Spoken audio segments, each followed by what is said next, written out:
আসসালামু আলাইকুম, কেমন আছেন সবাই? আশা করি ভালো আছেন। আমি আলহামদুলিল্লাহ ভালো আছি। এই তো শাহনাজ ব্লগ অ্যান্ড কুকিং এর একটা লং ভিডিও নিয়ে আসলাম অনেক দিন পর।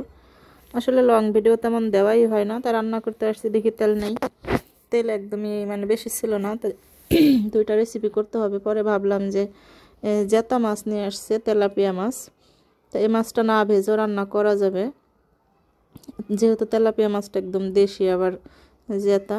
পরে ভাবলাম যে মশলা টশলা কষিয়ে তাহলে না ভেজে রান্না করি।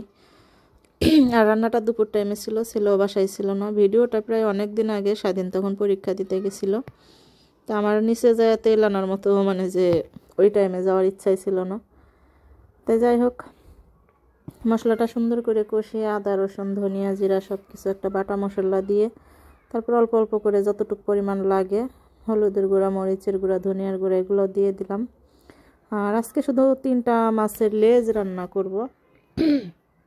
তেলাপিয়া মাছ আনছিল পুষ্পর জন্য, তাই পুষ্পকে আমি মাছগুলা কেটে রেখে দিছি। মাথা 3টা আর লেজ 3টা শুধু আমি রাখছি, আর মাছগুলোকে দিছি। ও লেজ খায় সুন্দর মতো।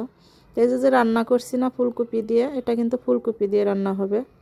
এই লেজ ওর পেটেই 2টা চলে গেছে রান্না করার পরেও, কেননা কিছু কিছু রান্না করা মাছ ওকে যদি ধুয়ে পরিষ্কার করে দেওয়া হয় ও অনেক পছন্দ করে, কেননা এটার ভিতরে মশলা ঢুকে। আর আমার পুষ্প তো দেশি বিড়াল, রান্না করা মাছটা খেতে চায়, তো আমি আবার ধুয়ে দেই যাতে মশলাটা ওর পেটে না যায়। মশলা গেলে অনেক সময় বিড়ালের লোম ঝরে যায়, তো এই জন্য দিতে চাই না। তাই যাই হোক, আমি টমেটো দিয়ে মাছ দিয়ে সুন্দর করে কষিয়ে নিলাম। কষিয়ে তারপর আরও বেশ কিছুক্ষণ কষাবো। কষানোর পরে তো আমি ঝাল পেঁয়াজের সাথে কিন্তু কাঁচামরিচ দিয়ে দিছিলাম। কাঁচামরিচ আর দিলাম না, আর একটু ঝাল ঝাল করে রান্না করব দেখে একটু সব কিছু বেশি বেশি করে দিছি। আর ফুলকপিগুলো আমি একটু সেদ্ধ করে নিয়েছিলাম, সেদ্ধ করতে গিয়ে যে আমার একটু বেশি পরিমাণ সেদ্ধ হয়ে গেছিলো।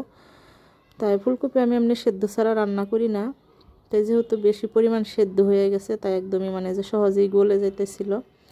তা আমি একটু ভালো করে নাড়াচাড়া দিয়ে তরকারির ঝোলটা কমিয়ে তারপরে তো বন্ধ করে দিলাম। এটা খেতে কিন্তু অনেক মজা লাগছিল। আর যারা আমার ভিডিওটা দেখছেন ফেসবুক থেকে দেখলে অবশ্যই লাইক কমেন্ট শেয়ার করবেন, আর ইউটিউব থেকে দেখলে আমার চ্যানেলটা সাবস্ক্রাইব করে রাখবেন।